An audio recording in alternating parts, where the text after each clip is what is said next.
Os envié un esquema del capítulo de hoy y Vale. os envié hoy un enlace de un artículo que salió en público esta mañana, bastante interesante, con respecto a un análisis de Mélenchon, de la política de Ah, sí, Mélenchon en las elecciones, en la primera ronda de las elecciones lo he francesas. visto, sí.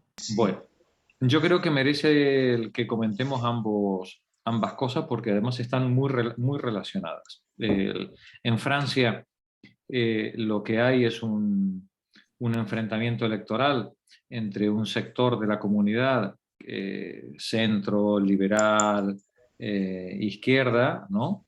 Y otro sector de la comunidad con veleidades pues, más reaccionarias, identitarias, homófobas, xenófobas, racistas, excluyentes, etcétera, etcétera.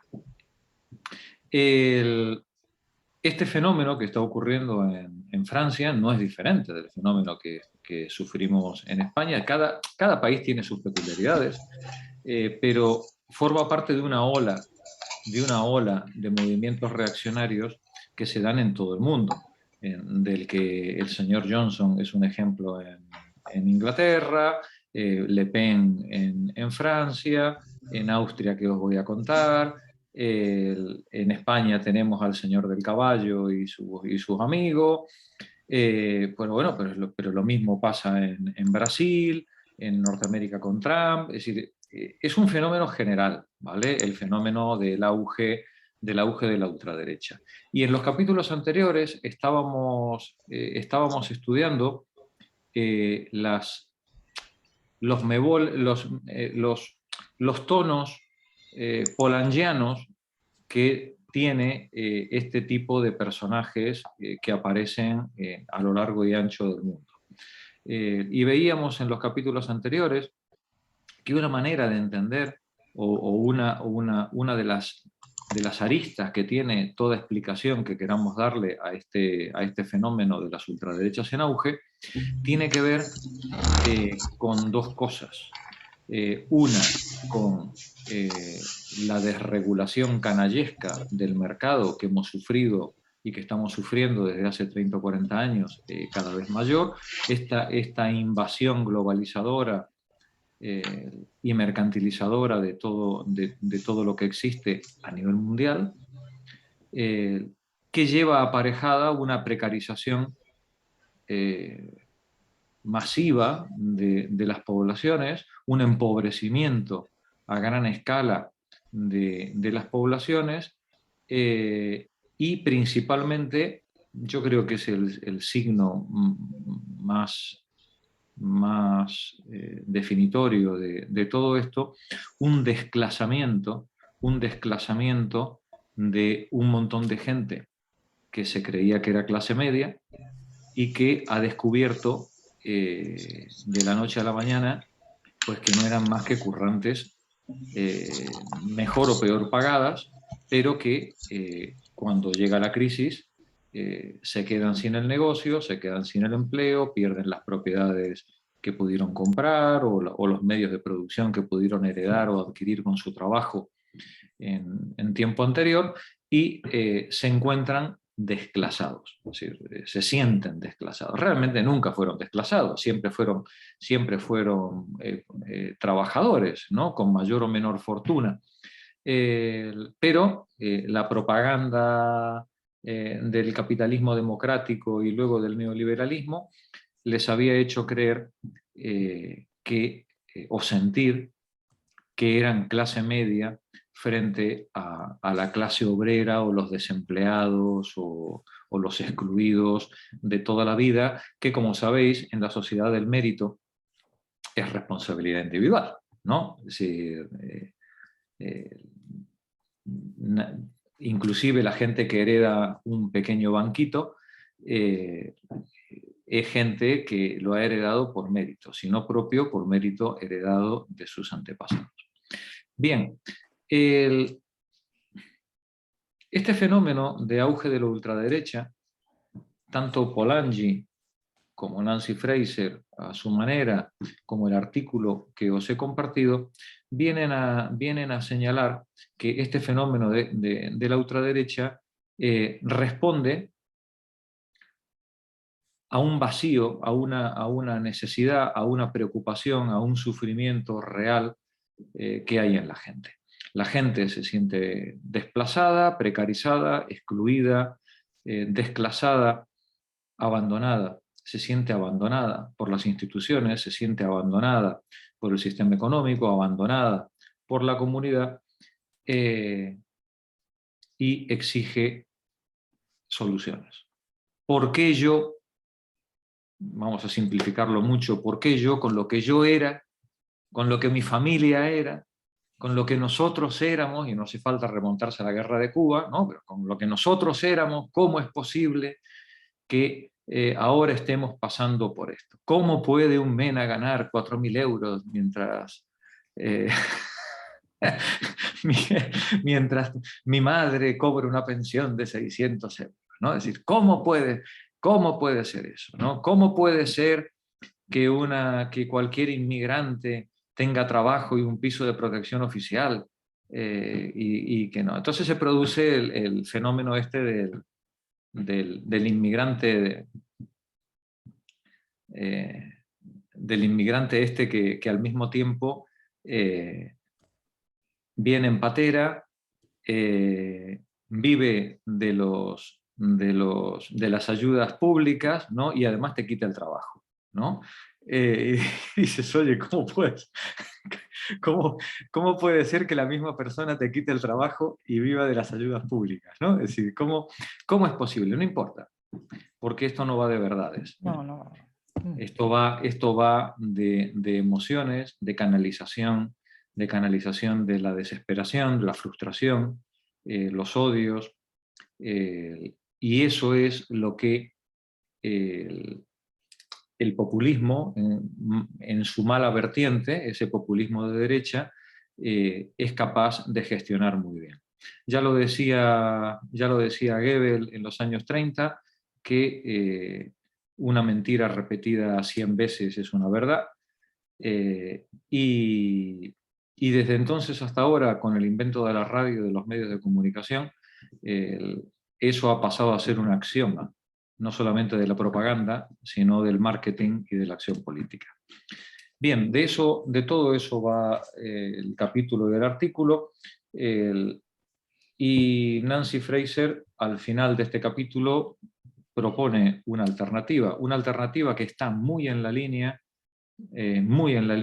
del ejemplo que pone la autora del artículo en Mélenchon y en la campaña electoral que ha hecho Mélenchon en Francia en los meses pasados. Así que creo que es muy pertinente, nos es de aplicación porque os recuerdo que nosotros estamos entrando en campaña electoral ahora, nos queda 1 año y medio por delante si nuestro señor presidente no quiere adelantarlo, nos queda como mínimo 1 año y medio por delante, casi 2 de campaña electoral, y seguramente todas las perrerías que podáis ver en el texto que vamos a leer y lo que hayáis visto en la prensa y lo que vayamos a ver ahora, lo vais a ver multiplicado por 10 durante los 2 años que vienen. Así que creo que nunca un texto iba a ser tan pertinente ni tan a punto como este que vamos a leer hoy. Bien, voy a compartir pantalla con el texto del otro día, el que os envié, y hacemos un pequeño resumen para que lo tengáis presente. El capítulo se llama del neoliberalismo progresista a Trump y más allá.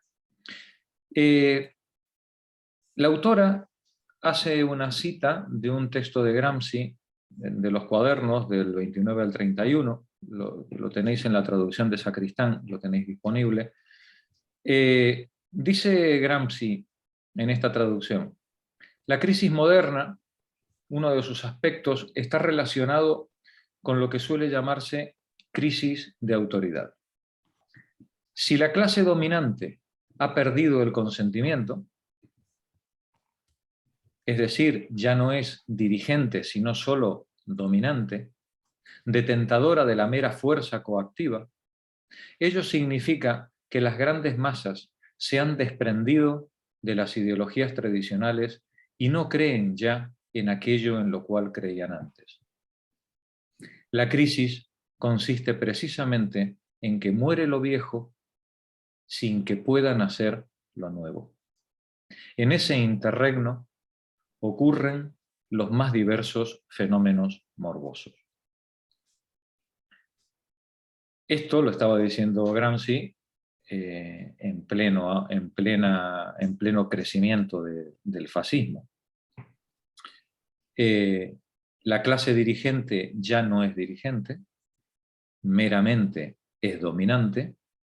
La clase dirigente solamente funciona por medio de la represión, el aparato judicial, la fuerza pública. No hay un consenso que la sostenga. Pensad en España, pensad en la monarquía, en el grado de aceptación que tienen las instituciones en España. Son instituciones que funcionan por mero automatismo y por mero funcionamiento de la fuerza pública. Es decir, la mayor parte de la gente no cree, desde luego, en una justicia, ni que esa justicia sea igual para todas, ni muchísimo menos. Ya es un chiste, ya se transformó en un chiste la frase, ¿no? Es decir, desde que el emérito soltó aquello, ¿no? Y cuando vemos con qué gracejo se emplean los antidisturbios con ciertas manifestaciones, al tiempo que con qué empeño disuelven otras, ¿no? Pues bueno, pues evidentemente la fuerza pública no opera meramente en el sentido de la paz y de la legalidad, sino pues en el sostenimiento de un sistema en el que una buena parte de la comunidad hace tiempo que ya no cree. No cree. El problema, cuando eso ocurre, dice Gramsci, cuando las grandes masas ya no creen en ese pacto, en esas ideologías tradicionales que mantenían la fe, la fidelidad a las instituciones, nos dice que lo viejo está muriendo o ha muerto, pero todavía no hay nada que lo sustituya. Todavía no se ha producido el nuevo sentido común, la nueva creencia masivamente compartida, la nueva ideología, fe, esperanza, que permita sustituir ese mundo viejo que se ha hundido normalmente por sus propias corruptelas y miserias, sin necesidad de que nadie lo empuje. Mirad que estamos describiendo España. Gramsci no estaba describiendo España, Gramsci estaba describiendo Italia, la Europa de su época, ¿no? Pues pareciera que está describiendo casi nuestra comunidad autónoma. En ese interregno, nos dice, en ese periodo oscuro, nos dice Gramsci, se dan los fenómenos más diversos y morbosos. Uno de esos fenómenos es el fenómeno de esta clase obrera que se deja o que cae seducida ante los cantos de sirena de esa ultraderecha fanática que a la vez que mantiene un discurso identitario, machista, xenófobo, blanco, excluyente, ¿no? A la vez que mantiene un discurso identitario, hace una promesa de redistribución. Esto no pasaría si no pusiéramos en su sitio a los delincuentes, que además, por cierto, son inmigrantes y además, por cierto, son negros o son moros o son esto. Esto no pasaría si las mujeres no fueran vestidas como van por la calle y se quedaran en su casa atendiendo a sus niños y no tuvieran necesidad de salir a trabajar, porque el trabajo lo tienen que tener los hombres, ¿no? Los blancos, los hombres blancos, ¿no? Los negros a servir o fuera, ¿no?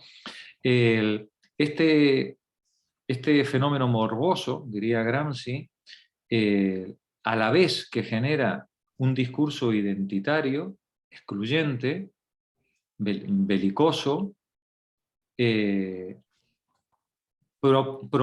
promete una redistribución para los auténticos españoles, ¿no? De pro, ¿no? Los auténticos ciudadanos que son los que lo merecen. Pero este discurso y este fenómeno morboso de la ultraderecha no surge por casualidad, no es una arbitrariedad. Esto ha aparecido porque, ya nos advierte Gramsci antes, las estructuras de poder, el sistema de dominación ha perdido su legitimidad. Y ha perdido su legitimidad erosionando las capas sociales que lo sustentaban. Principalmente las clases medias y las pequeñas burguesías. Se las ha llevado por delante. Bien, de eso va el capítulo y veremos cuáles son las soluciones. Dice Nancy Fraser, más o menos en el inicio del capítulo, yo he hecho aquí un pequeño resumen, que la crisis global a que nos enfrentamos, como toda crisis, tiene factores tanto objetivos como subjetivos. Una crisis no es un mero me siento mal, ¿vale? Hay razones de peso. Cuando aparecen estos fenómenos morbosos, no es resultado de, como dicen algunos pedantes, de que la gente es muy ignorante. No, esto no va de ser más listo o ser menos listos. Como parte de estos fenómenos morbosos, os recuerdo que hay condes, duques, marqueses, universitarios, doctorados y, por supuesto, empresarios, la JET, van en Lamborghini, artistas de todo pelaje y condición, ¿vale? Ellos y ellas. Los hay hasta racializados, que ya sería para tomar nota, ¿vale? Un racista xenófobo racializado ya es para tomar nota. Esto no va de ignorancia, ¿vale? Hay condiciones objetivas y debemos ser capaces de comprender las razones objetivas que hay detrás de este fenómeno para poder entender su expresión subjetiva y su expresión política. Nos dice Fraser que las contradicciones estructurales que se sitúan en la esfera de la producción, la reproducción social, las relaciones sociales o las relaciones con la naturaleza, se expresan políticamente como una crisis de hegemonía, una crisis de poder, de dominación, como una contradicción entre el sentido común de la clase dominante y el sentido común de la gente que camina por la calle. En las crisis de hegemonía, la clase dominante ya no es capaz de imponer sus presupuestos, su sentido común al resto de la sociedad.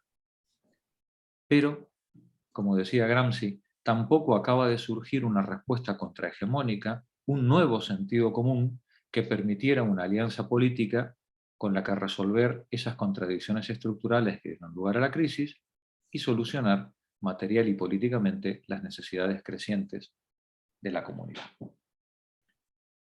Pero además, por si esto fuera poco, en toda crisis de hegemonía, cada bloque considera supuestos diferentes. Cuando vosotras entráis en discusión con alguien, habréis tenido la sensación de que la discusión es pírrica. Entráis en una batalla tremenda en la que vosotras ponéis todas vuestras razones, o el otro pone todas sus razones, y sin embargo no hay manera de llegar a acuerdo. Cuando eso ocurre porque hay cosas no dichas que están detrás del discurso. Y son los valores de partida que no son racionales, que son formativos, los valores morales, religiosos, políticos, en los que nos hemos educado y que pueden implicar una barrera tan grande que no haya argumento racional que sea capaz de superarlo. Cuando os enfrentáis a discusiones de ese tipo, que yo espero que se os ocurran pocas veces, pero yo estoy segura que a todas alguna vez os ha pasado, ¿no? Llegar a un límite de decir, bueno, pero a este le tengo que partir la cabeza para que lo entienda, es decir, no hay manera de que le entre en la cabeza lo que le estoy diciendo. No es que no lo entienda, si lo entiende perfectamente. Lo que pasa es que no lo acepta. Y no lo acepta porque sus valores, los que están detrás de todo su discurso, los valores que sustentan su vida y que le dan razón a su existencia, no le permite aceptar ese tipo de argumentación. Como diría Marx en una tesis del materialismo histórico, las condiciones de vida determinan fuertemente la manera en la que vemos el mundo y lo explicamos.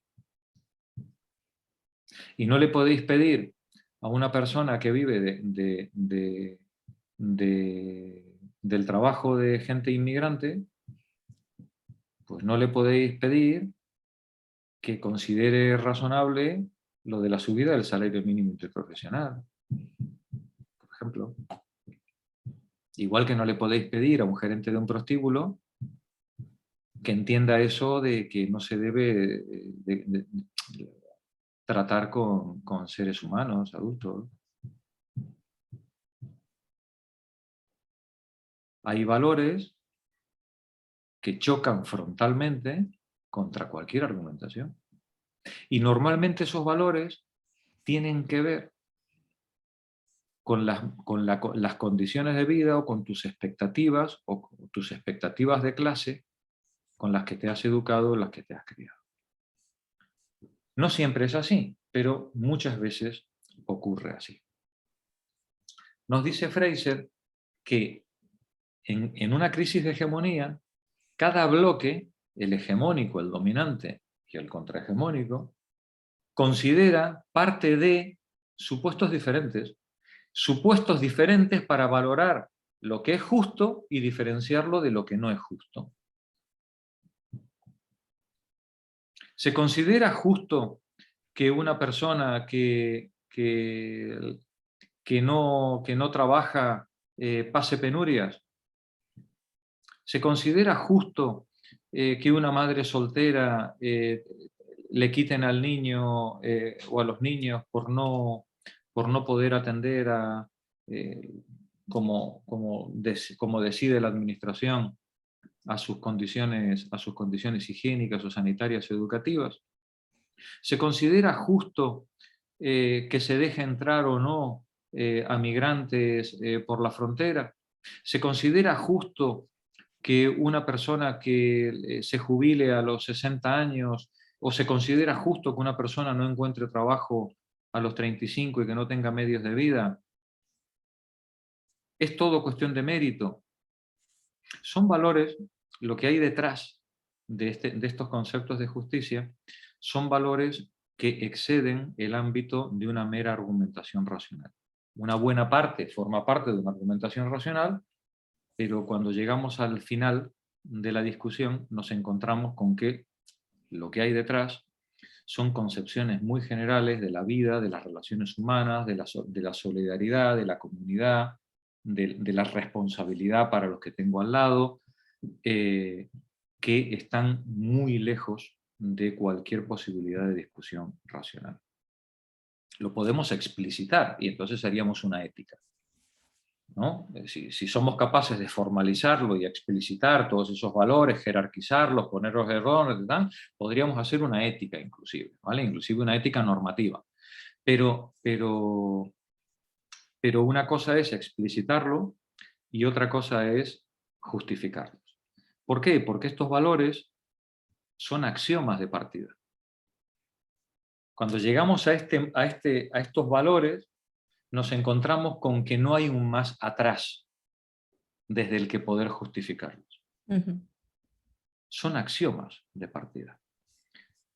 Bien, esos supuestos dice Nancy Fraser, en las crisis de hegemonía suelen referirse a dos cuestiones, a cuestiones de distribución, clases sociales, y a cuestiones de reconocimiento, jerarquías de estatus, de donde la distribución y el reconocimiento resultan los componentes normativos esenciales a partir de los que cualquier sociedad construye la hegemonía.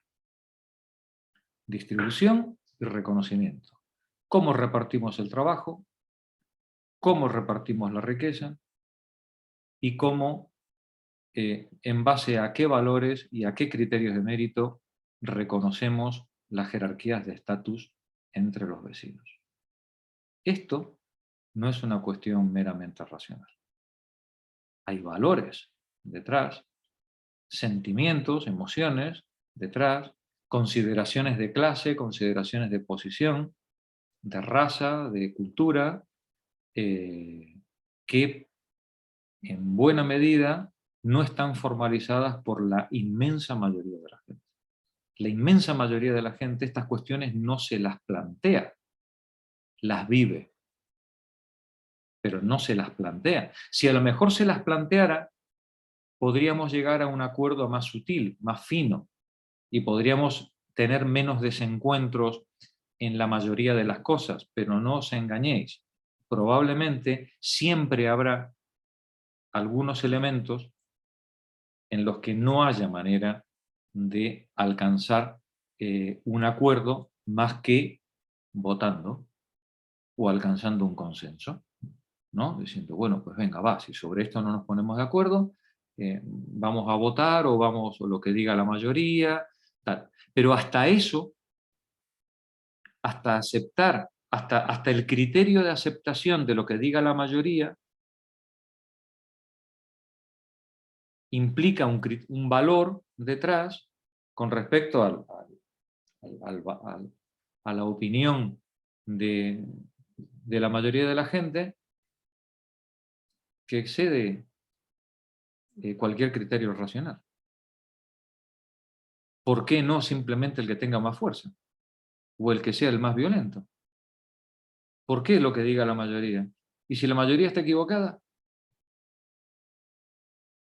ya veis, hasta en algo tan sencillo, aparentemente, como es vamos a votar, ¿no?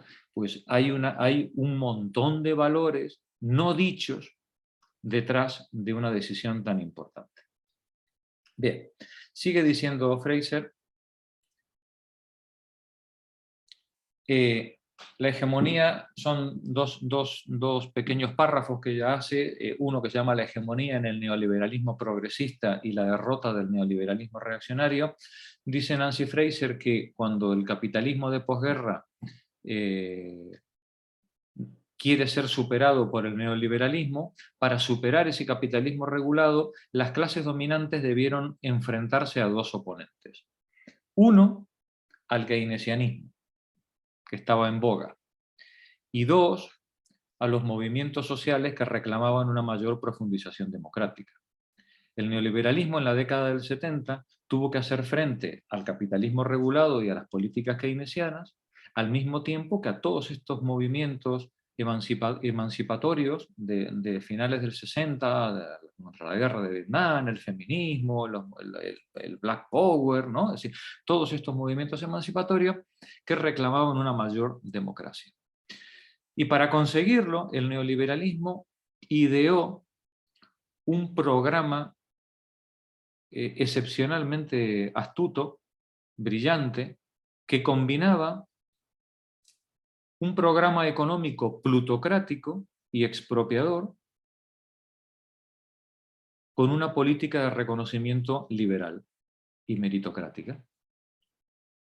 El neoliberalismo de la década del 70 fue capaz de combinar ambos impulsos. Por un lado, la profundización de la depredación en el mundo del trabajo y en los ecosistemas y en la globalización, y por otro lado, el reconocimiento liberal meritocrático, ¿no? ¿Por qué? Si el negro ha estudiado, ¿por qué no va a poder llegar a ser ministro? Dímelo, ¿por qué? Si la mujer consiguió 2 doctorados en Massachusetts, ¿por qué no va a poder ser directiva de una empresa? ¿Vale? Y entonces se transforman todas estas reivindicaciones identitarias, el neoliberalismo les hace un reconocimiento a través del mérito. No es justo que una persona valiosa, por su clase, raza, sexo, no pueda acceder, diría un americano, a las más altas magistraturas.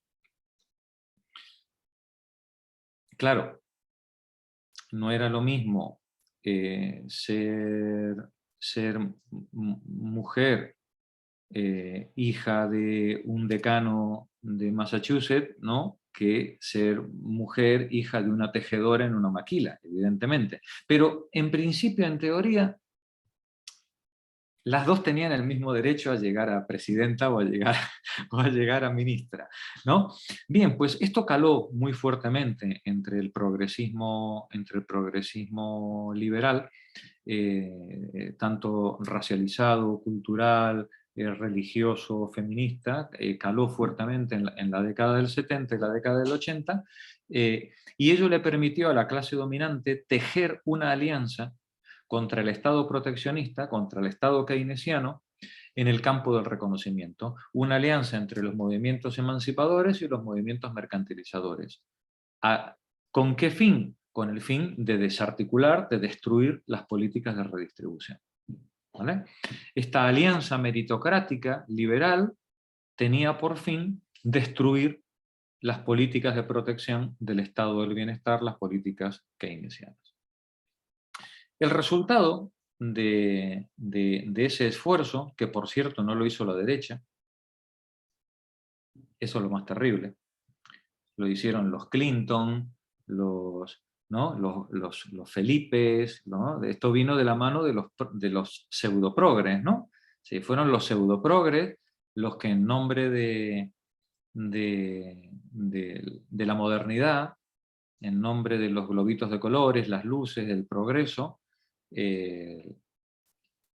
formalizaron esta alianza liberal meritocrática en contra de las políticas redistributivas y de la presencia protectora del Estado dentro de la economía. Ello al final generó una tremenda derrota, una trágica derrota en la década del 90 de la protección social y el avance arrollador del neoliberalismo. Avanzó sobre todo y destruyó todo. Aquí en España, recordad la erosión social e industrial, la destrucción de las fábricas, de los puestos de trabajo, la pequeña industria domiciliaria, hasta la poderosísima industria del País Vasco fue arrasada, demolida, y se hizo muy rápido. Fue una velocidad tremenda. Las acerías, Sagunto, Tarrasa, Barcelona, no quedó prácticamente nada de aquello. El avance tremendo de este neoliberalismo galopante dejó huérfanos a quienes querían poner freno a la emancipación, querían poner freno a esa mercantilización, pero también buscaban la emancipación en esa diversidad. Querían las dos cosas y quedaron absolutamente huérfanos, atacados por esa derecha liberal, teniendo frente a una derecha montaraz, como en España la franquista, ¿no?, sin infame, y entonces, bueno, pues nos ponían el caramelo de Europa y decíamos, hombre, claro, es que al lado de, ¿cómo se llamaba el tarado este que hizo el golpe de Estado el, en el 82? ¿Tejero? Sí, claro, claro, imagínate, al lado de Tejero, cualquier señor de Europa parecía un mesías, ¿no? Al lado de esta gente, ¿no? Bueno, pues eso hace que al final la gente vea como un enemigo menos peligroso este neoliberalismo progre que, que esa derecha montaraz, primitiva, brutal, embrutecida, que era la otra posibilidad, porque las políticas keynesianas habían quedado totalmente desarticuladas, el bloque comunista se había autoextinguido en un suicidio casi programado, y no había ningún referente. Eran tiempos del fin de la historia. Todo parecía que lo que venía por delante era un mundo de todo mercancía y luces de colores. Pero a medida que la precarización aumentaba, el vacío que esta política destructiva, erosionadora iba generando, ese vacío clamaba por verse llenado. Y las masas de población depauperada, las masas de gente que perdieron sus puestos de trabajo y no volvieron a trabajar nunca más, las masas de población desplazadas, las migraciones masivas, el deterioro general del comercio, esta marea de grandes superficies que arrollaron todo el comercio local en los entornos urbanos, los desplazamientos masivos de población del campo a la ciudad. Hasta hace 50 años, compañeras, el campo estaba lleno de gente y las ciudades estaban relativamente vacías. En 40 o 50 años el campo se despobló, los pueblos se despoblaron, y las masas de población invadieron las ciudades en busca de unas oportunidades que no existían. Unos puestos de trabajo que en el mejor de los casos se podían dar en el sector servicios, precarizados, porque trabajo en la industria, en la fábrica, eso no existía. La industria había entrado ya en su proceso de deslocalización hacia las regiones que no estuvieran reguladas o fuera de los marcos impositivos o de las leyes laborales, y no había marcha atrás. Ese vacío clamaba por verse llenado, dice Nancy Fraser, abriendo el camino a un populismo incierto que podría tanto colmarse por la derecha como por la izquierda. Ese populismo no era meramente una decisión, una elucubración individual de unos cuantos politólogos, sino que era el reclamo desesperado de gente crecientemente precarizada que veía cómo las estructuras estatales, políticas o partidarias colaboraban o se desentendían del deterioro material y social de una parte cada vez mayor de la comunidad. De esta manera, Trump no es otra cosa que un representante de ese populismo, en su vertiente más reaccionaria. Digo Trump por poner el ejemplo, pero es el que pone ella, pero tenéis a Bolsonaro, tenéis al señor del caballo, tenéis a Le Pen, da igual. Son personajes que cumplen un papel dentro de esta comedia. Trump representa ese populismo en su vertiente más reaccionaria como solución de reconocimiento excluyente, misógina, racista, xenófoba, autoritaria, ultranacionalista, unida a la promesa de una política populista de redistribución para hombres blancos. Sanders, por el contrario, representa un populismo progresista, a diferencia de Trump, una solución inclusiva de reconocimiento unida a políticas materiales de distribución. Como vemos, ambos prometían redistribución y se distinguían solo en el reconocimiento. Y ahora os hago una pregunta ingenua. ¿A quién creéis que, llegado a un extremo de desesperación, el capital, la banca y los terratenientes iban a apoyar? A Trump. Pero también los propios trabajadores. ¿Por qué? Ahora veremos lo de los trabajadores. ¿Por qué el capital apoya a Trump? Porque la promesa de redistribución de Trump no era real. era el caramelo con el que yo capto moralmente a los desesperados, a las desesperadas, a cuenta de unos derechos que surgen de su identidad. Pero es solo el caramelo. Yo les voy a dar el reconocimiento, pero desde luego de la política redistributiva, olvídate, ¿eh? Eso no va a ocurrir de ninguna manera. La realidad fue que el populismo reaccionario solo prometía esa redistribución, utilizando el aval político que recibía del reclamo reaccionario para profundizar en las dinámicas de depredación económica neoliberales.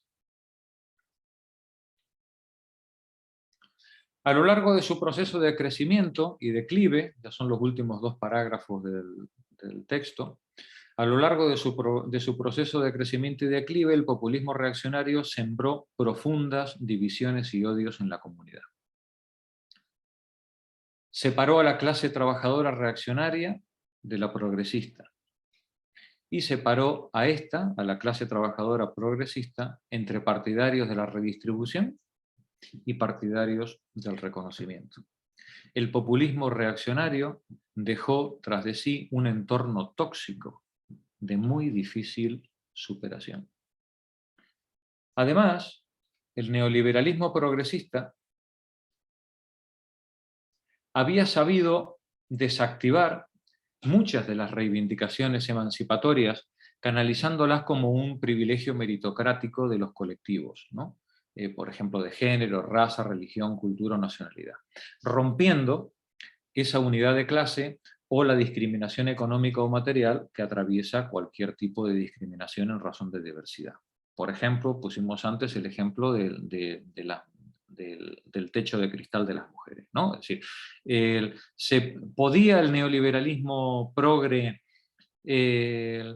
aceptar una vertiente feminista dentro de sus reivindicaciones? Por supuesto, para las mujeres de clase alta sin ningún problema, claro, claro, sí. Inclusive para las mujeres pobres si tuvieran un coeficiente de 180, sí, también, claro, sí.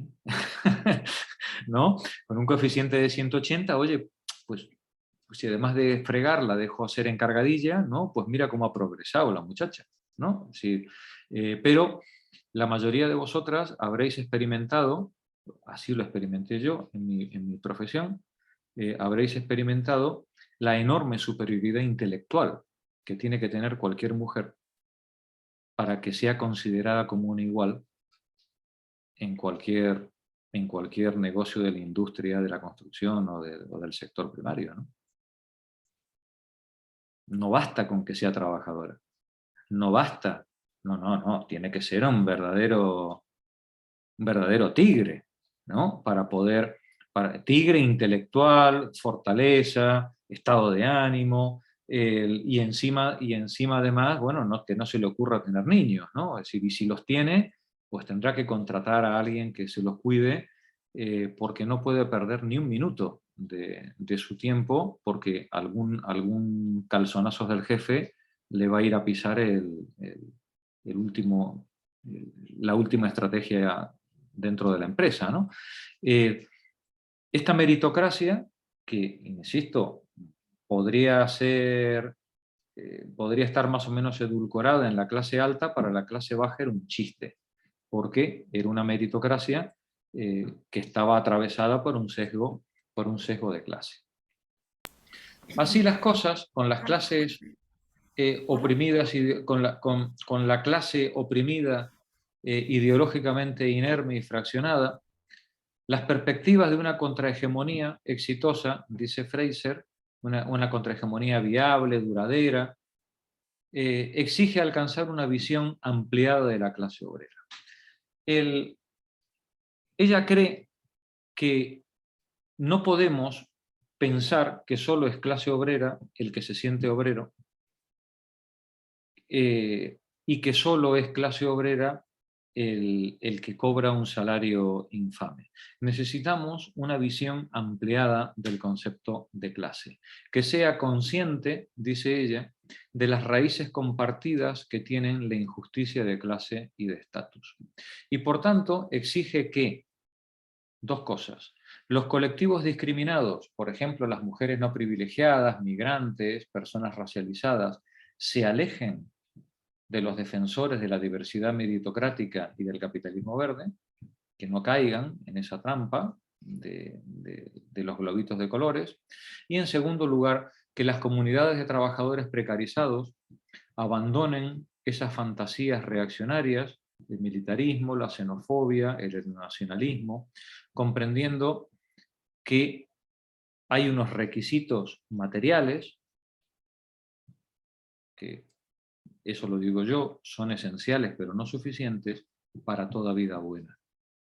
Si fuéramos capaces de que los precarizados, los trabajadores, comprendieran estos dos problemas, uno, que no se dejen atraer por los cantos de sirena meritocráticos del neoliberalismo progre, y dos, que no se dejen atraer por esas fantasías reaccionarias de la ultraderecha xenófoba, solo así, comprendiendo la profunda implicación que hay entre injusticia de clase y reconocimiento, un populismo progresista podría abordar los problemas objetivos que tiene la crisis: el reparto de trabajo y de riqueza, la gestión colectiva y democrática de los recursos y de los fines, de los valores, y el respeto al entorno ecológico con una actividad humana responsable y sostenible.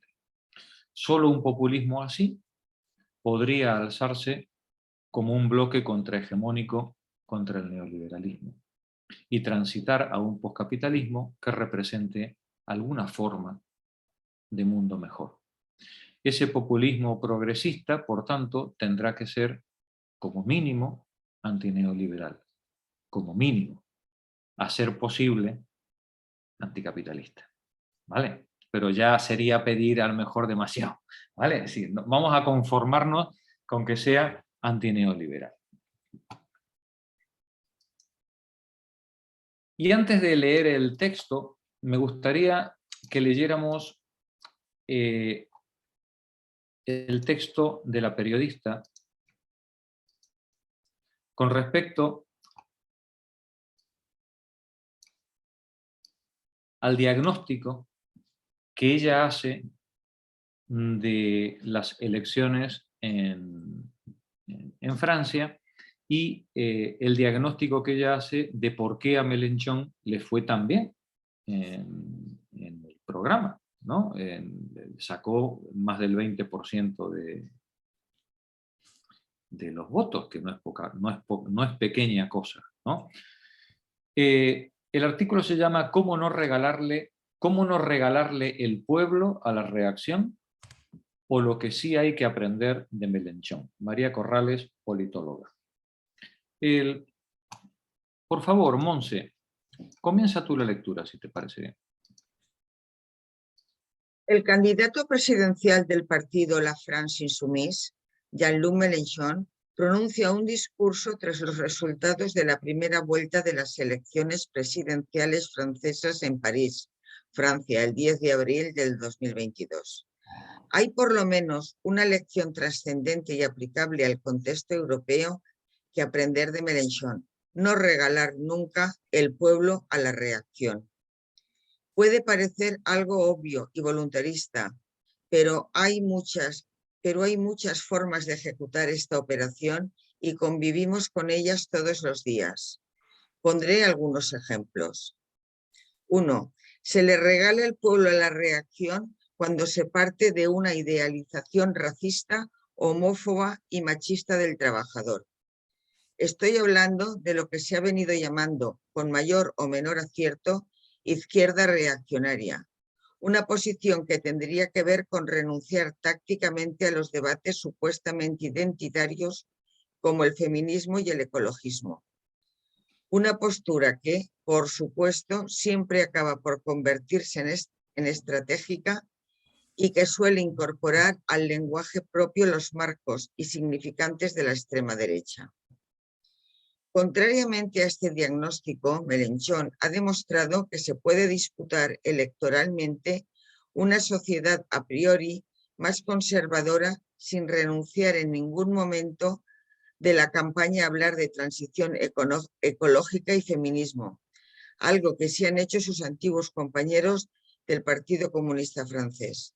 Es más, Mélenchon ha roto una barrera absolutamente necesaria, la de apelar a los votantes de Rassemblement Nacional, sin por ello mimetizarse con su discurso, a diferencia de la líder conservadora Valérie Pécresse.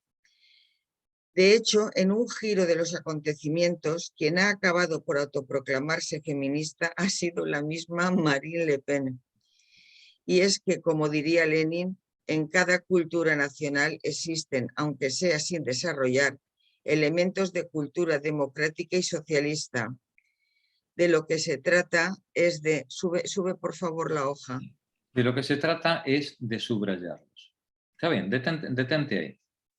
Nos dice la autora en este primer epígrafe: se le regala el pueblo a la reacción cuando se parte, cuando damos por supuesta una idealización racista, homófoba y machista del trabajador. Esto lo habréis visto en vuestras conversaciones cotidianas más de una vez. Es que la gente es muy bruta, es que la gente es muy ignorante, es que la gente no lee, es que el obrero español es muy de derechas, es que el obrero español es racista o es misógino. Y sí, seguramente los hay. Y también los hay los que no. Y los hay que simplemente copian el comportamiento que ven a su alrededor. Y los hay que ríen las gracias misóginas o xenófobas porque las ríe el tontolaba que tiene al lado. Pero no ha hecho ninguna reflexión personal al respecto. Está en un marco, está inscrito en un marco de referencias morales y culturales y se comporta de acuerdo a las expectativas que ese marco de referencia pues, cree que está esperando de él. Y ya está. Pero nos dice Lenin, en cada cultura nacional existen, aunque sea sin desarrollar, elementos de cultura democrática y socialista que la gente no ha formalizado. A eso es a lo que hay que apelar para tratar de desarrollarlo. El votante de Vox, igual que el votante de Le Pen, lo que quiere es vivir mejor. Y quiere tener acceso a unas condiciones materiales de una vida buena. Claro, yo también. Él cree, porque así se lo han dicho y él se lo cree, que para tener ese acceso a esas condiciones materiales de vida buena hay que echar a los negros y hay que echar a los moros y meter a la mujer con la pata rota en la cocina. Se lo han dicho. ¿Se lo creerá o no se lo creerá? Pero es lo que defiende porque es lo que le han dicho. Pero si él escucha otro discurso, si somos capaces de llegar a él con otra explicación, a lo mejor a todos no, pero a lo mejor a más de uno pues se le puede hacer cambiar de opinión. Porque no todo el mundo, ni de derechas ni de izquierda, disfruta haciendo daño a los demás, ni disfruta con el sufrimiento ajeno o la explotación ajena. Los hay también, por supuesto, que disfrutan, pero la mayoría de la gente no es así. La mayoría de la gente simplemente quiere vivir bien. Y nos dice la autora, dice, se regala el pueblo a la derecha, a la reacción, se regala ese pueblo cuando hacemos una idealización racista, homófoba y machista del trabajador. No partamos de ese presupuesto. Partamos de que es un trabajador y de que necesita las mismas explicaciones que cualquiera de nosotros. Muchas de nosotras tuvimos el privilegio de tener esas explicaciones. Otras personas no han tenido esa suerte. Han vivido en un ambiente opresor, en un ambiente doctrinario. Pero a lo mejor con una buena argumentación, una buena oportunidad, más de uno se lo pensará. Oye, que a lo mejor no va a votar al PC, pero a lo mejor vota al PNV, yo qué sé, ¿no? Si no necesariamente tiene que hacer un giro de 180 grados. ¿Vale? Segundo, Nani,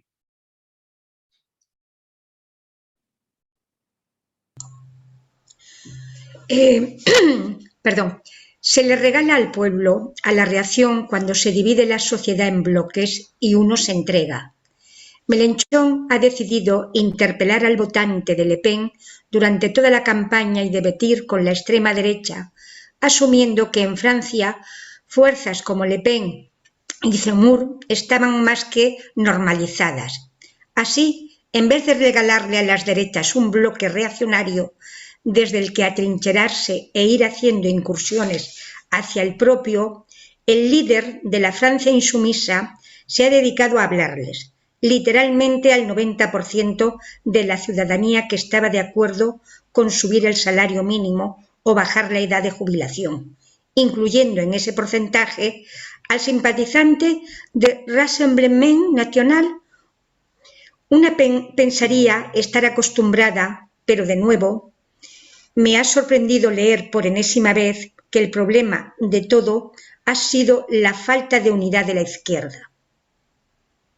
Podría repetir los argumentos, pero es que estamos hablando de una candidatura llamada Unidad Popular, que, además, ha llevado a buen puerto dicha práctica que poco o nada tiene que ver con la unidad de la izquierda. Conclusión, es importante señalar que por el sectarismo de determinados partidos, Mélenchon se ha quedado a menos de 2 puntos de la segunda vuelta, pero es más importante aún aprender cómo ha conseguido alcanzar los otros 22. Sí. Esta supuesta unidad popular, bueno, pues al final, pues como siempre, ¿no? Vemos más enemigos al lado de los nuestros que los que tenemos enfrente, ¿no? Es muy importante entender cómo es posible que alguien como Mélenchon se haya quedado a 2 puntos de poder disputar la segunda vuelta. Termina el párrafo, Nani. Este punto me parece especialmente importante en un país como el nuestro, donde Vox no solo está normalizado como fuerza política, sino que se está ampliando y donde el malestar acumulado que empieza a estallar con la crisis económica, entiendo de poco o nada de izquierdas y de derechas. Como apunte, hace falta recordar que Mélenchon incluyó en su programa político las demandas de los chalecos amarillos, sin necesidad de pedirles ningún carné. En este sentido, señalando todas las distancias, lo que ha hecho la izquierda francesa con el potencial votante de extrema derecha es lo que hizo Soria.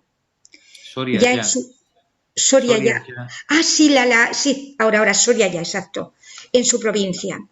Y ambas estrategias ha resultado, con mucha diferencia, ser bastante más eficaces que la réplica y contrarréplicas entre partidos al respecto del cordón sanitario. Y lo que hace Mélenchon es considerar al votante de Le Pen con respeto, ¿no? Como una persona que está equivocada en su planteamiento, pero con el respeto que le merece como ciudadano, se ha dirigido a él y seguramente ha conseguido convencer a una parte importante de ese electorado de que las explicaciones que les estaban dando no eran todo lo correctas que creían, ¿vale? Y que había otro tipo de razonamientos que podían ser más acertados o más adecuados o convenientes para su situación material. Continúa, por favor, Mercedes. 3. Se le regala al pueblo a la reacción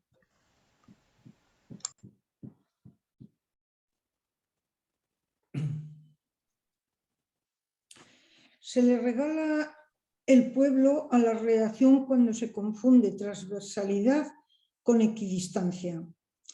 Hay 2 mantras que suelen repetirse en la política y que pueden acabar siendo contradictorios entre sí. El primero es que hacer política significa elegir las batallas. El segundo, que en política nunca hay espacios vacíos. Mal entendidos, uno puede acabar por ser el causante de grandes renuncias estratégicas que dejan el campo libre a la reacción. mientras que el otro puede desembocar en un cierto gusto por meterse en todos los charcos a pesar de conocer el mal resultado de antemano. La campaña de Mélenchon no solo no ha caído en ninguno de estos dos errores, sino que ha sabido aprovechar a su favor el debate sobre la guerra de Ucrania, que desde el principio supuso un verdadero quebradero de cabeza para toda la izquierda europea. Evidentemente, la conclusión de esta alabanza no es la importación mimética de las posturas de la Francia insumisa a España, pero sí, sin ninguna duda, el aprendizaje de que hay debates centrales que configuran el campo político y el liderazgo y que no pueden eludirse. Y en este contexto, la política internacional, entendida como expresión de los determinados valores nacionales que uno quiere achacarle a su país, es absolutamente ineludible. ¿Qué deciros que la guerra de Ucrania nos pilló a toda la izquierda progre con el pie cambiado, ¿no? Sí. Si en algún campo, aparte del tema trans, hemos ido como gallo sin cabeza, ha sido en el tema de la guerra de Ucrania. Pero bueno, son dos ejemplos, ¿no? El tema trans, el tema de la guerra de Ucrania. Digamos, hay ciertos charcos en los que parece que no nos queremos meter porque no son suficientemente de izquierda, ¿no? Oye, resulta que son problemas que le preocupan a la comunidad. Y aunque no lo consideremos una cuestión de izquierda, si le preocupan a la comunidad, deberemos tener respuesta, ¿no? Y deberemos trabajarlas antes de tener esa respuesta, para no caer en improvisaciones, ¿no?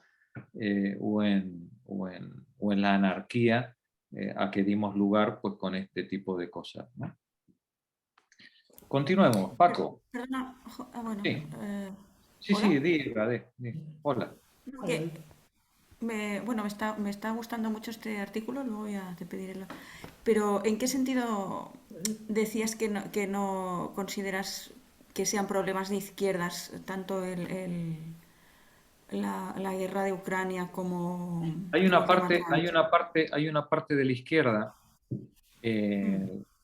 que es muy reacia a discutir o a plantearse problemas que no sean eminentemente económicos o salariales, ¿no? Es decir, como si no fuera con nuestras necesidades materiales inmediatas que son por las que tenemos que luchar, ¿vale? Pero es que cuando tú estás en política, tú no decides cuáles son los problemas que preocupan a la gente, ¿no? Y si tú pretendes que la gente te apoye, tendrás que ser un elemento reconocible y creíble en muchísimas cuestiones, incluidas las que tú consideras pues, que no son esenciales. Vale. No es una opinión tuya. Es que, o sea, un poco lo que decía la autora al principio del artículo de escoger estratégicamente intentar no mojarse en temas que igual te pueden perjudicar, ¿no? Electoralmente. A eso te refieres, ¿no? Hay temas en los que a lo mejor no merece la pena entrar y eso hay que elegirlo muy bien, ¿vale? Pero hay otros que no puedes no entrar, te guste o no te guste, ¿vale?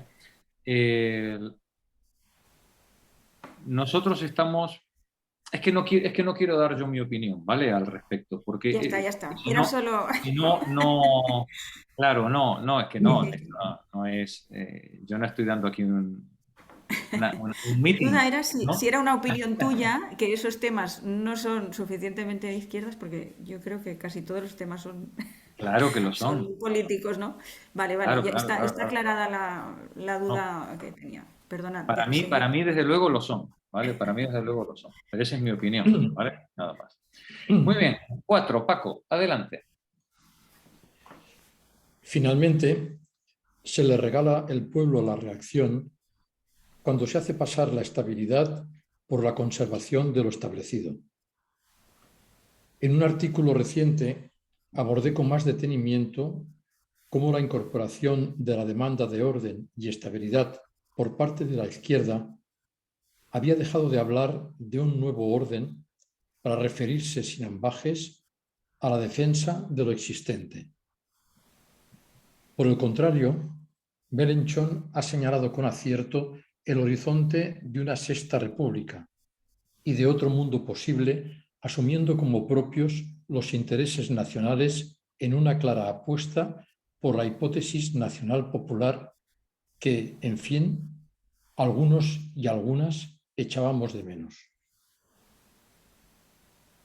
De nuevo, esto significa que en España mañana toca salir con la carta del debate constituyente.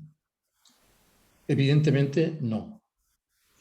Y no porque tengamos menos crisis irresueltas que el país vecino, sino por varias especificidades como el régimen parlamentario al que tuvieron que acoplarse los partidos que prometieron cambio político o el escaso papel que tiene aquí el debate internacional si lo comparamos con Francia.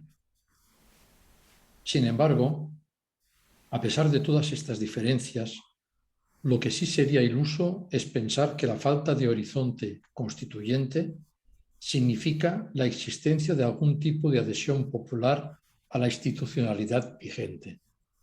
A ver, Paco, pensad en el régimen del 78. ¿Vale? Eso que se ha dado en llamar el régimen del 78. Es un imaginario, ¿vale? Eso no existe. Es un imaginario. 78. ¿Vale? 78. La Constitución del 78, ¿vale? Y todo lo que vino después. Nos dice la autora, repasemos el primer párrafo, ¿vale? Dice, en un artículo reciente abordé con más detenimiento cómo la incorporación de la demanda de orden y estabilidad por parte de la izquierda había dejado de hablar de un nuevo orden para referirse sin ambages a la defensa de lo existente. Es significativo que en España hace años que la izquierda reclama de forma generalizada el cumplimiento de la ley. ¿Cómo tiene que ser, cómo deben haberse deteriorado las instituciones democráticas y las instituciones públicas? ¿Cómo deben haberse deteriorado para que un reclamo de la izquierda sea que la ley se cumpla? Es que, vamos a ver, esto lo tendría que haber dicho la democracia cristiana, ¿vale? Esto es lo que tendría que haber dicho Alianza Popular, ¿vale? ¿Sí? Vale. Bien, pues ahora resulta que hemos llegado a un estado de degradación tan asombroso en que lo más progre que se nos puede ocurrir es pedir que los tribunales apliquen la misma ley a todo el mundo, que se cumpla la Constitución, el régimen del 78, ¿vale? Menos el rey. Menos el rey, ¿no? menos el rey. Fijaos que el estado de degradación es tan tremendo que hemos quedado reducidos a meros liberales, anticuados, casposos, bueno, ya yo no, porque ya no tengo pelo, ¿no? Pero bueno, podría tenerlo, ¿no? Es trágico, es trágico. La izquierda, tradicionalmente, siempre fue la innovación, la alternativa, lo revolucionario, el cambio. Y resulta que ahora estamos pidiendo volver atrás. Llevamos años pidiendo, por favor, volvamos atrás. Llevamos años en una trinchera tratando de recuperar derechos perdidos.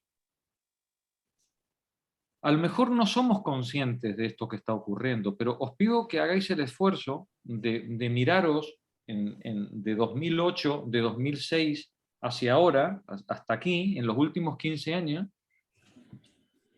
todas las movilizaciones populares que ha habido, desde las pensiones en adelante, han sido manifestaciones, o la gran mayoría de ellas, en contra del recorte de derechos, en contra del recorte de libertades. Que si la ley Mordaza, que si... Hace más de 15 años que estamos en una retirada vergonzosa, en una derrota tras derrota vergonzosa, en la que la izquierda no es capaz, no se siente capaz de hacer otra cosa que tratar de defender en una trinchera posiciones que sabe que van a ser barridas al día siguiente. Y entonces hacemos la manifestación contra la subida de la luz. Si nos la van a subir igual. Y hacemos la manifestación contra lo del gas, el sinvergüenza del constructor que se dejó todo el montón de hierro ahí en el Mediterráneo y además le tuvimos que indemnizar, ¿no? Con la planta de gas esa ¿cómo se llamaba? Castor, ¿no? Sí. Pero el dinero se lo llevó, ¿eh? Sí. ¿Vale? Sí. Y entonces hacemos la manifestación contra la nuclear de no sé qué, pero la nuclear sigue ahí. Y hacemos la manifestación contra el impuesto al sol, pero el impuesto al sol se quedó ahí. ¿Vale? Y las ayudas que se iban a dar a las renovables, esas jamás llegaron a los pequeños productores, se los repartieron 4 fondos de inversión. Hicimos la manifestación contra el banco, contra el banco malo, ¿no? Para que se pudieran poner al servicio del pueblo todas esas viviendas expropiadas con dinero público, con dinero del pueblo. Pero eso no fue así, ¿verdad que no? Sí, llevamos 15 años en una retirada permanente, defendiendo trinchera a trinchera el pasado. Hace 15 años, como poco, que no somos capaces, no hemos sido capaces de presentar una alternativa ilusionante, nueva, fresca, revolucionaria en el buen sentido de la palabra, de que dé la vuelta a la cosa y que presente algo nuevo, optimista, una imagen de futuro deseable y asequible a la que la mayor parte de la población pueda adherirse emocionalmente. Nos dice este punto 4, Paco, se le regala al pueblo a la reacción cuando se hace pasar la estabilidad por la conservación de lo establecido. Melenchón, decía ella, ha señalado con acierto el horizonte de una sexta república, de otro mundo posible, asumiendo como propios los intereses nacionales en una clara apuesta por la hipótesis nacional popular que, en fin, algunos y algunas echábamos de menos. Conseguir construir, poner sobre la mesa algo, una ilusión, una imagen que genere esperanza, expectativas de progreso. Cambiar esa retirada por una línea de ataque. No, nos dice ella, ¿eso significa salir mañana a pedir la república? Hombre, no es lo mismo, ¿vale? Sí, no es lo mismo. ¿Por qué? Porque el sistema español es parlamentario. Si el sistema español fuera presidencialista, otro gallo cantaba. Pero el sistema español es parlamentario y además el sistema electoral prima a los grandes partidos nacionales por encima y a los pequeños partidos concentrados localmente por encima de los partidos dispersos, y hace que al final la representación parlamentaria no se ajuste ni muchísimo menos a la masa realmente de intereses de la población. Y eso haría que un buen tejemaneje en el Parlamento sea capaz de torcer cualquier voluntad popular. Sin embargo, nos dice ella, sigo leyendo yo, Paco, ¿vale? Sin embargo, a pesar de todas estas diferencias, lo que sí sería iluso es pensar que la falta de horizonte constituyente significa la existencia de algún tipo de adhesión popular a la institucionalidad vigente. Que no tengamos ese horizonte constituyente en España no quiere decir que la gente no esté harta, como decíais vosotros antes, de las instituciones, de la ley que es igual para todos, de la monarquía, ¿no? y de la panda de sinvergüenzas que tenemos a todos los niveles institucionales. Claro que la gente está harta. Dice, bien al contrario, la larga crisis de representación y el ascenso de lo que por el momento representa una fuerza como Vox podría estar indicando que hay millones de personas que a estas alturas, entre la institución y el caos, prefieren el caos. ¿Vale? Como decía el chiste de Hermano Lobo, ¿no? En este sentido, la campaña de Melenchón nos recuerda un valioso aprendizaje. Nunca hay que renunciar a representar la alternativa política. Nunca hay que renunciar a representar lo nuevo, lo novedoso, lo ilusionante. Y si se tiene un pie en la institución o en el gobierno, como es en nuestro caso, es el segundo, el de la alternativa, el que debe ir siempre por delante. El realismo político está bien, por supuesto. Como decía aquel adagio, la política es el arte de lo posible, por supuesto. Pero la izquierda tiene la obligación de llevar la alternativa por delante de lo posible. Lo posible que se quede para las instituciones. Para la política, el futuro. Bueno, pues espero que os haya gustado el artículo. Sí, muy interesante. Yo quería apuntar algo que me ocurrió los otros días. De las propias personas que están en la judicatura ya jubiladas, me mandaron un artículo de Infolibre como algo, y precisamente no sé quién lo escribía, lo leí por encima, pero bueno, lo tengo aquí el nombre, de Carlos Castresana, España y la corrupción se llama. Y bueno, es casi profético con lo que estamos hablando y lo que estás diciendo, Jorge. Y esto estoy hablando de personas dentro que han estado en la judicatura y se están dando cuenta lo que tú estás un poco diciendo, que ya es de izquierdas decir que se castigue o se cumpla la ley. Que se cumpla la ley. Que se cumpla la ley. Sí. Y lo estamos viendo, bueno, pues con lo último, que parece ser que no se puede, hoy ha salido el magistrado Estevos con el tema este de las mascarillas, de todo ese tema, y bueno, es imposible, este señor debe 6.000 euros al banco, tiene 200 euros también en otra cuenta, es imposible, esto es una cosa imposible totalmente, es decir, que ya no se cumple ni la ley ni las leyes ni nada, pedimos solamente eso. Pero si robas un carro de garbanzos en el Mercadona, para repartirlo entre los asalariados, entonces vas a la cárcel, pero de cabeza. Sí, un carro de garbanzo, os recuerdo a Cañamero. ¿Vale? Os recuerdo a Cañamero. ¿Sí? No es lo mismo embolsarte unos cuantos millones de euros en mascarillas, ¿vale?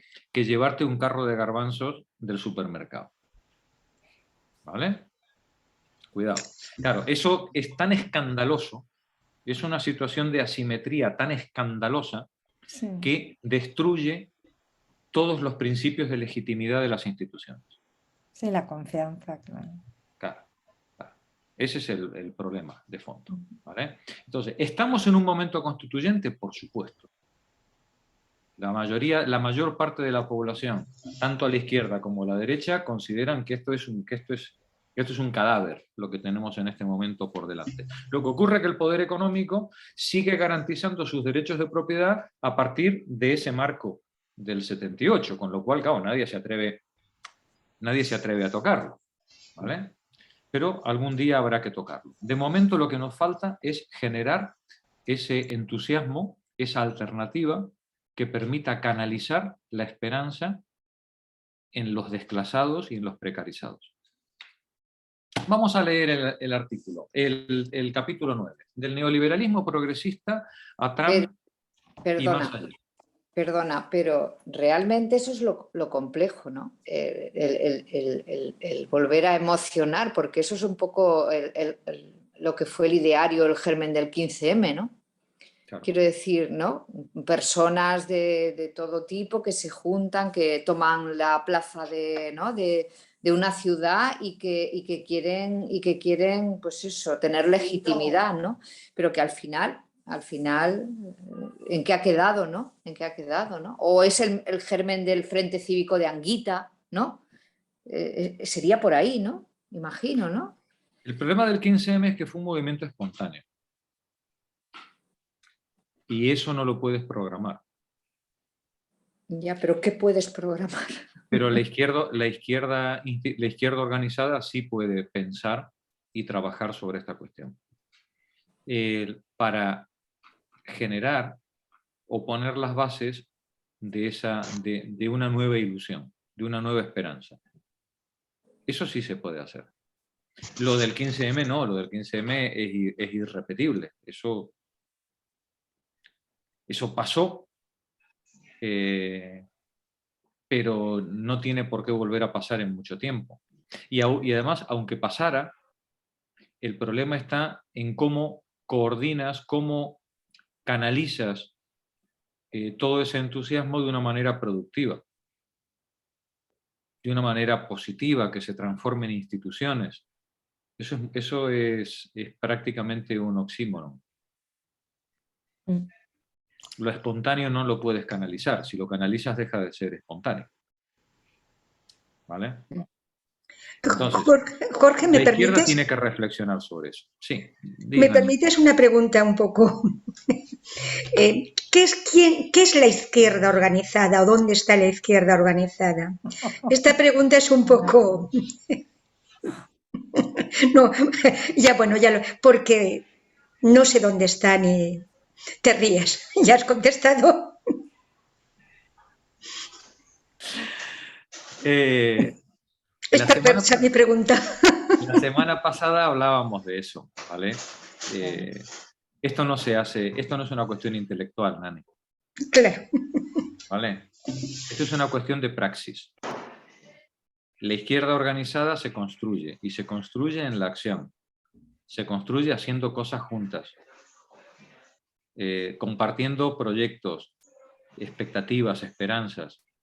Esto no se hace leyendo un libro. Leer el libro está bien para tomar conciencia, digamos, y formalizar el problema. Pero luego hay que salir al barrio, ¿no? Y ponerte con tus vecinos a arreglar el parterre de tu urbanización, ¿sí? O atender a la abuela que se quedó, que perdió la casa en el desahucio, o impedir el desahucio, ¿no? Ahí es donde se construye la izquierda, en la acción, ¿sí? Así que cuando acabemos de leer hoy, os invito a ir con un mechero, no digo a los contenedores, pero digo, por lo menos a hacer una sentada. ¿Vale? Hay que construir comunidad, Nani, ¿vale? En las asociaciones, en el barrio, en el sindicato, en el partido, en el feminismo, en la lucha sindical, en arreglar los adoquines, en arreglar los adoquines de las macetas de tu calle, ¿sabes? Y no esperar a que venga el ayuntamiento a arreglártelo, ¿sabes? ¿Sí? Digamos, para arreglar las macetas de tu calle puedes hacer dos cosas: hacer la manifestación y clamar contra el ayuntamiento y la dictadura progre que no arregla las macetas, ¿vale? O juntarte con 3 vecinos y arreglar la maceta, ¿sí? Y le sacas la foto y lo mandas al periódico. Este barrio ha arreglado la maceta. Ayuntamiento, aquí tiene la factura. Y a la siguiente maceta que espabilen. ¿Vale? Sí, pero ya has generado un equipo de trabajo, una coordinación, una solidaridad, ¿sí? Hay muchos ejemplos, son infinitos, ¿vale? Bueno, vamos al tajo. Pilar, que tú llevas escaqueándote ya muchas semanas sin leer. Madre mía. Eso de que coincidan las agendas es de verdad, ¿eh? Bueno, menos mal que luego os veo en diferido. Pero no es lo mismo, no es lo mismo. Porque claro, como Dani dice esas cosas y luego lo corta, Jorge. Claro, es que... De eso no me entero. Avanza. Bueno, capítulo 9. Del neoliberalismo progresista a Trump y más allá. Quien quiera que hable hoy de crisis puede verse desdeñado como un charlatán, dada la banalización del término en una infinidad de parloteos inacabables. Pero hay un sentido preciso en el que afrontamos ahora efectivamente una crisis. Si la caracterizamos con precisión y detallamos su dinámica peculiar, podremos determinar mejor lo que se necesita para resolverla. Y sobre esa base podríamos vislumbrar también un camino que nos lleve más allá del punto muerto actual, y ello mediante un realineamiento político hacia la transformación de la sociedad. Perdona, disculpa un momento. Sí, disculpa. No. Vale, sigo. A primera vista, la crisis actual parece ser política. Su expresión más espectacular está aquí en Estados Unidos, Donald Trump, con su elección, su presidencia y toda la discordia que la rodea. Pero no escasean ejemplos análogos en otros lugares. El desastre del Brexit en el Reino Unido, la mengua de legitimidad de la Unión Europea y la desintegración de los partidos socialdemócratas y de centro derecha que la presidían. El creciente auge de los partidos racistas antiinmigrantes en la totalidad del norte y centro-este de Europa, y el surgimiento de fuerzas autoritarias que podrían calificarse incluso como protofascistas en América Latina, Asia y el Pacífico. Nuestra crisis política, si es eso lo que es, no es solo estadounidense, sino global. Lo que hace plausible esta afirmación es que, a pesar de sus diferencias, todos esos fenómenos comparten una característica común.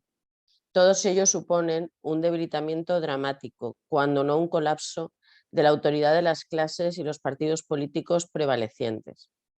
Es como si millones de personas de todo el mundo hubieran dejado de compartir el sentido común que sustentó la dominación política durante las últimas décadas. Es como si hubieran perdido la confianza en la buena fe de las élites y buscaran nuevas ideologías, organizaciones y líderes. Dada la escalada del seísmo, es poco probable que sea una coincidencia. Supongamos, en consecuencia, que nos enfrentamos a una crisis política global. Gracias, Pilar. Vale. Eva, continúa tú, por favor. El micro, Eva.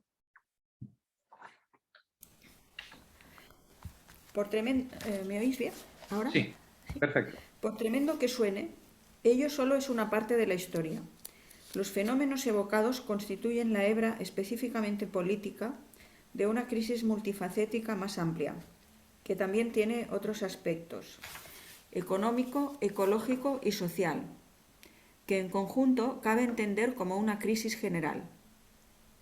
Lejos de ser meramente sectorial, la crisis política no puede ser entendida con independencia de los bloqueos a los que responde en otras instituciones, aparentemente no políticas. En Estados Unidos, esos bloqueos incluyen la metástasis de las finanzas, la proliferación de los McJobs precarios en el sector servicios, la hipertrofia de la deuda de los consumidores para permitirles la compra de productos baratos producidos en otros lugares, aumentos asociados en las emisiones de carbono,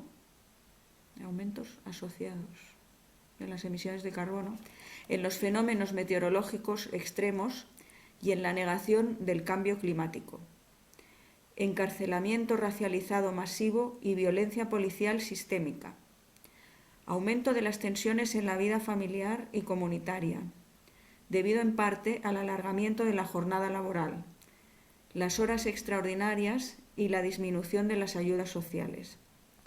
Juntas, todas esas fuerzas han venido deteriorando nuestro orden social durante algún tiempo, sin producir un terremoto político.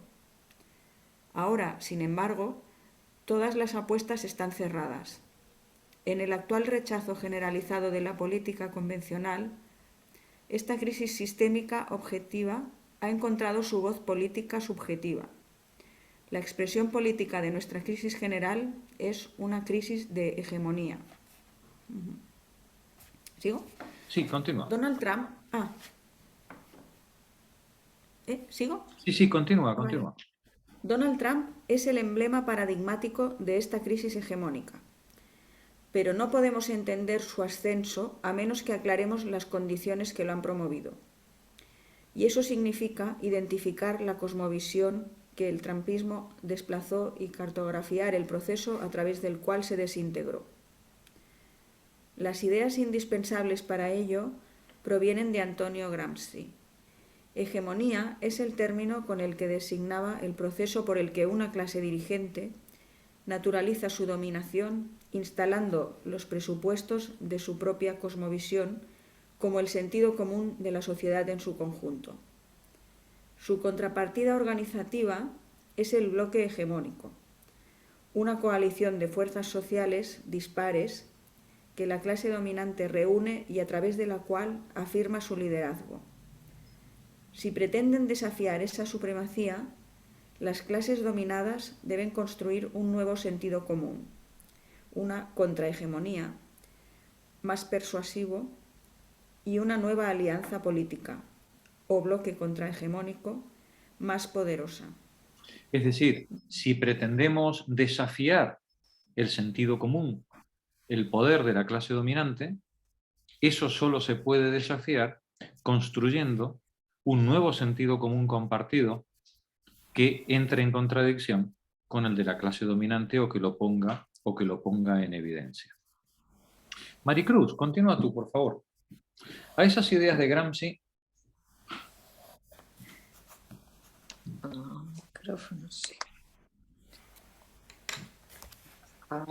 A estas ideas de Gramsci hay que sumar una más.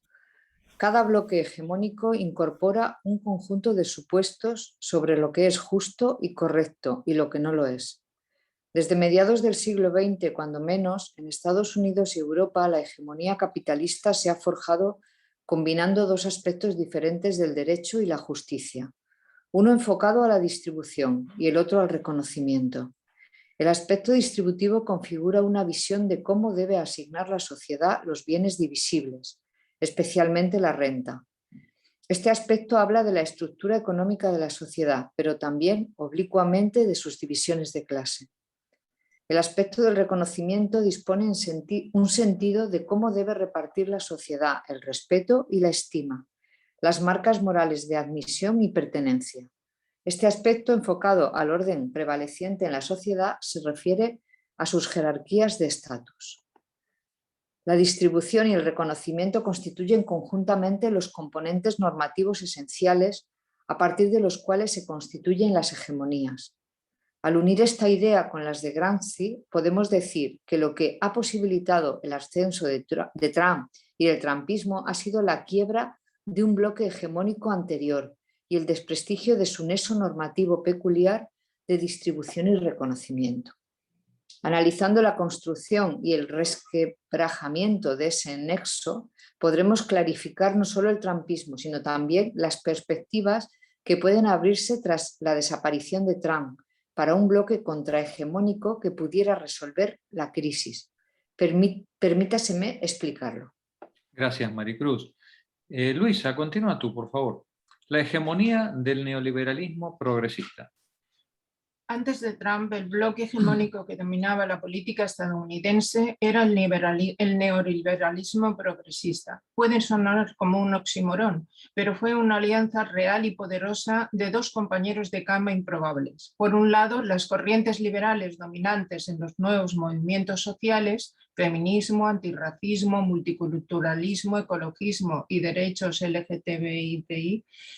Por otro, los sectores de la economía estadounidense más dinámicos y de mayor prestigio de la producción simbólica y de la industria financiera, Wall Street, Silicon Valley y Hollywood. Lo que mantuvo unido a esa extraña pareja fue una combinación peculiar de diversos puntos de vista sobre la distribución y el reconocimiento. El bloque neoliberal progresista combinó un programa económico plutocrático expropiador con una política de reconocimiento liberal meritocrática. El componente distributivo de esa amalgama era neoliberal. Las clases que dirigían este bloque, decididas a liberar las fuerzas del mercado de la pesada mano del Estado y de la piedra de molino de los impuestos y gastos, pretendían liberalizar y globalizar la economía capitalista, lo que significaba en realidad su financiarización. El desmantelamiento de barreras y protecciones contra la libre circulación del capital, la desregulación del sector bancario y el crecimiento vertiginoso de la deuda depredadora, así como la desindustrialización, del debilitamiento de los sindicatos y la difusión del trabajo precario y mal pagado. Estas políticas, popularmente asociadas con Ronald Reagan, pero sustancialmente implementadas y consolidadas por Bill Clinton, debilitaron en extremo el nivel de vida de los trabajadores y de la clase media, mientras que transferían riquezas y valor hacia arriba, principalmente al 1% más acomodado, por supuesto, pero también a los estratos superiores de las clases profesionales gerenciales. Gracias, Luisa. José María, ¿te apetece leer? Sí, vamos a ver. Adelante. No fueron los neoliberales progresistas los que imaginaron esa economía política. El honor pertenece a la derecha, a sus luminarias intelectuales, entre las que se cuentan Friedrich Hayek, Milton Friedman y James Buchanan, a sus políticos visionarios como Barry Goldwater y Ronald Reagan, y a sus multimillonarios hombres de negocios, adalides y financiadores de la causa como Charles y David Koch, entre otros. A ver, para que nos hagamos una idea, José María, bueno, de Hayek y Friedman no hace falta decir nada, ¿no? Pero, por ejemplo, el Barry Goldwater, este personaje fue un político... Sí, lo recuerdo, se presentó candidato por el Partido Republicano, creo que era el vicepresidente de Nixon, y este fue el que dijo echar la bomba atómica. Sí. No tuvo ningún empacho. Como poco, la bomba atómica como poco. Este hombre era un anticomunista feroz. Feroz. Era tan anticomunista que yo creo que hasta los macartistas le tenían miedo, ¿no? a este señor, ¿no? Un personaje tremendo, este hombre. Y el otro, la pareja de Charles y David Koch, esto, pues, ¿qué os voy a contar? Son señores de a caballo, son petroleros de toda la vida, ¿vale? Petroleros de toda la vida y, por supuesto, negacionistas del cambio climático, ¿no? No vamos a... es perfectamente compatible ser millonario y negacionista, ¿vale?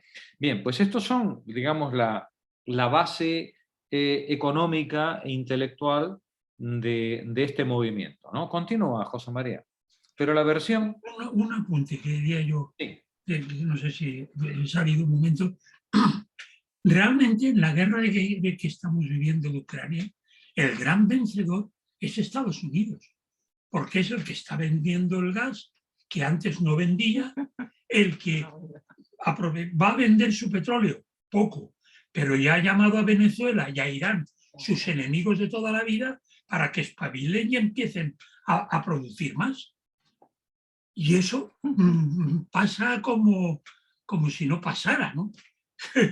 Aquí castigando, y bien está, a la Unión Soviética, a Rusia, pero realmente el gran beneficiado es Estados Unidos, porque además van a sacar gas de donde no lo tenían, con el trekking y con lo que les da lo mismo. Y pagándolo en Europa, nosotros lo vamos a pagar más caro, que nos costaba con Argelia, ¿no?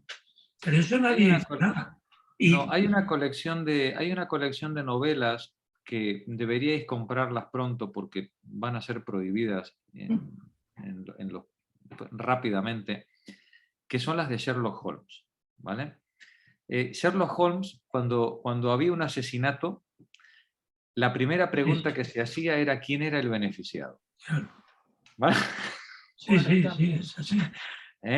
Esta era la primera pregunta del libro, ¿vale? Es decir, ¿quién se beneficiaba de esto?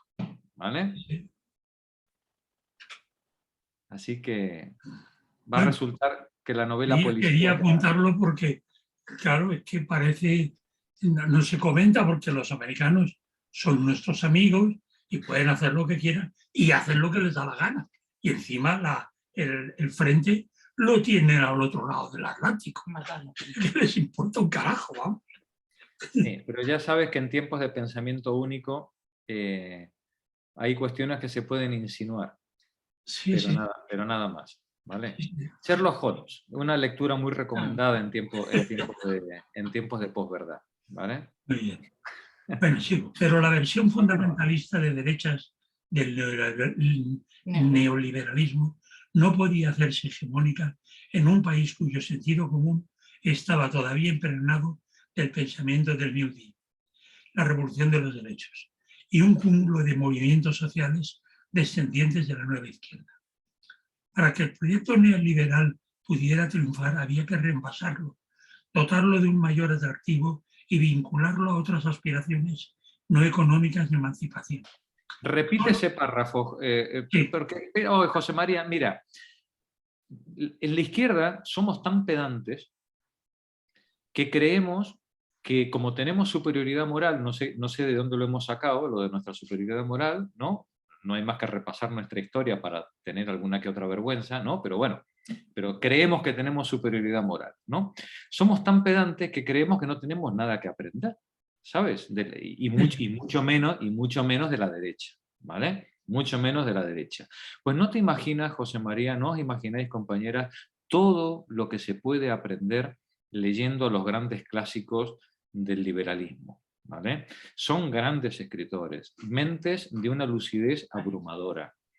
Inclusive cuando mienten, lo hacen con tanta elegancia y con tanta finura, ¿no? Que dan ganas de aplaudir. ¿Vale? Es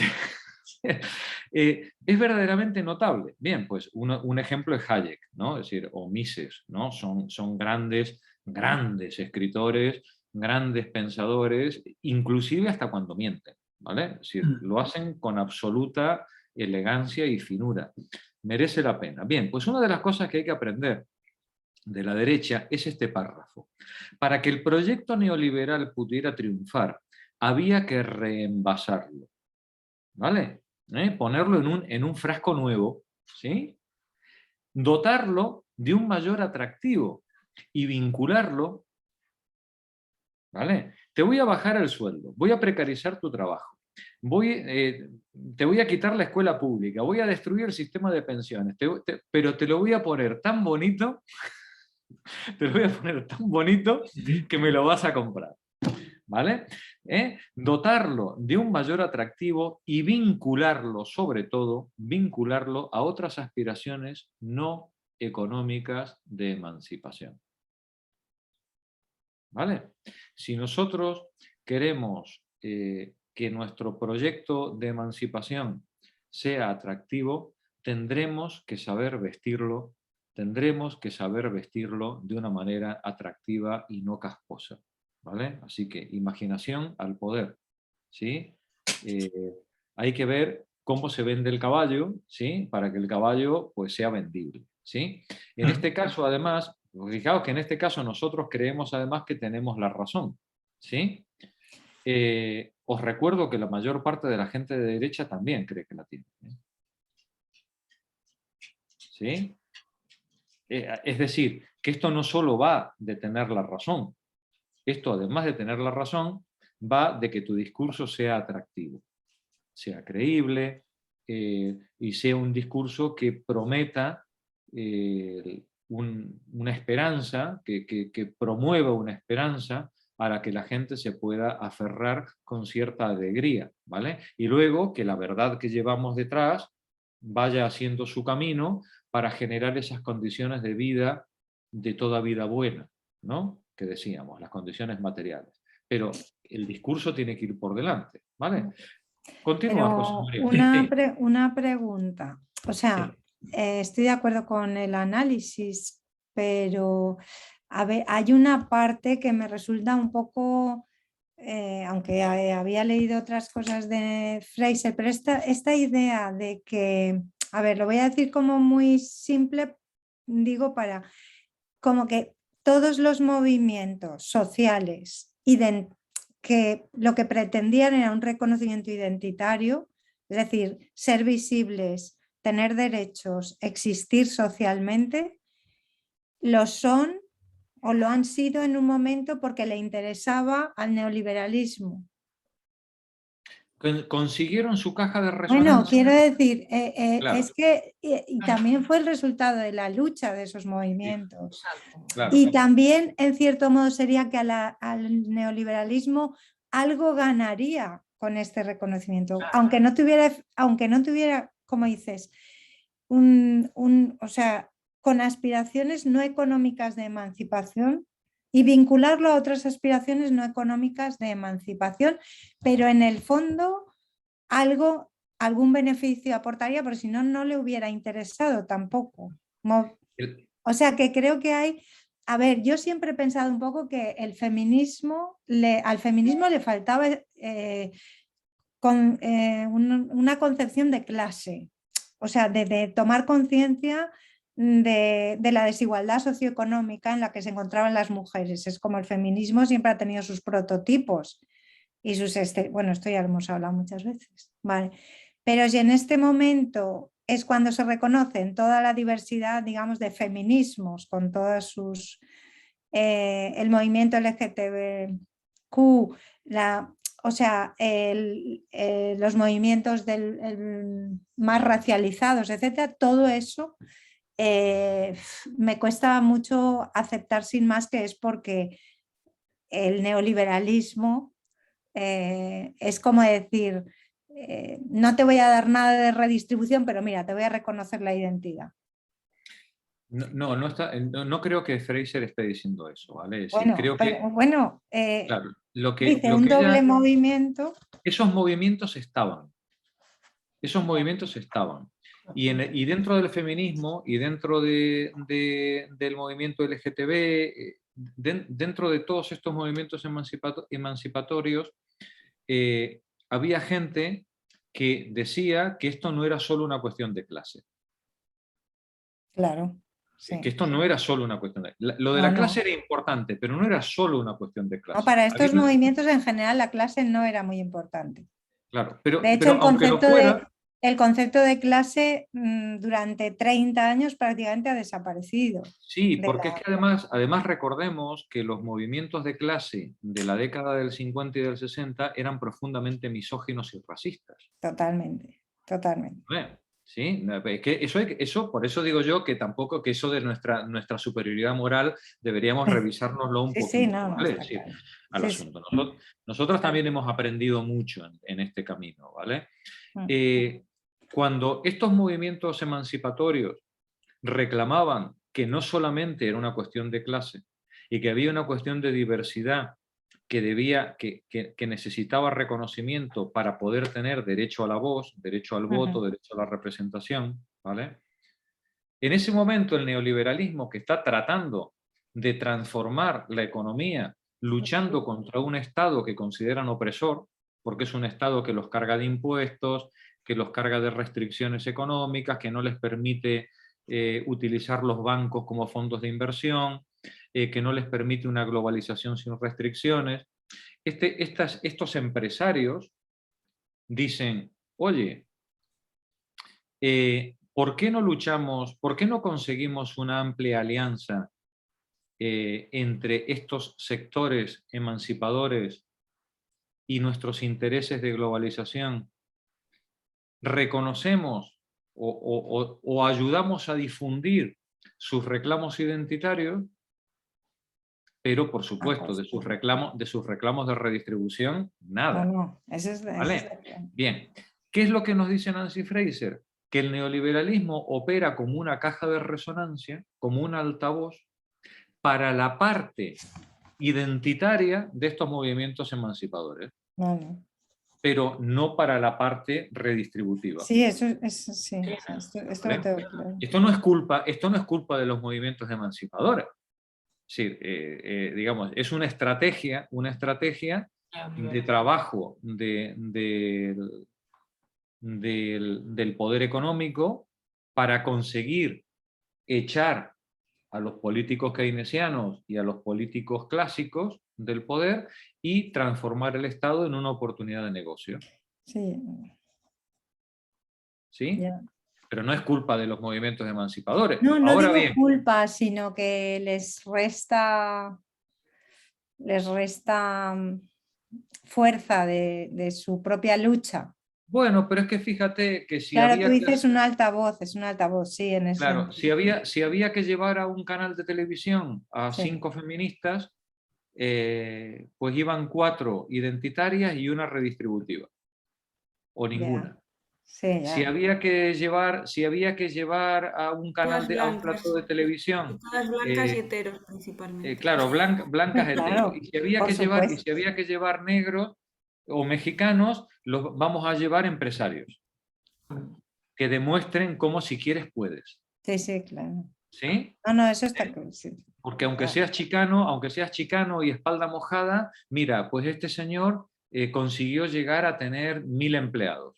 ¿No? Sí, sí. ¿Ves? Como si quieres puedes, porque este es un país de oportunidades. ¿No? Sí, sí. Bueno, pues al final, ¿a quién le pones el altavoz? ¿A quién le pones el micrófono? ¿No? Pues lo que hace el neoliberalismo es ponerle el micrófono a quienes hacen una ostentación de identidad, pero no de reconocimiento. Pero no de redistribución. ¿Por qué? Porque la redistribución en el neoliberalismo es cuestión de mérito, no de política pública. Claro. No, claro, es privada, no es pública. Claro, yo comprendo el resquemor que te genera este tipo de argumentación, porque es una argumentación que, claro, pues nos hace daño, ¿no? Duele, pero hoy todavía la izquierda está muy dividida al respecto de esto, ¿eh? Y hoy día en los sindicatos, en los mismos sindicatos, este tipo de luchas representan una enorme virulencia entre las mismas compañeras que están luchando en el movimiento sindical, ¿eh? Y de esa virulencia el neoliberalismo se aprovecha. Se aprovecha poniéndole el altavoz a unos y no a otros.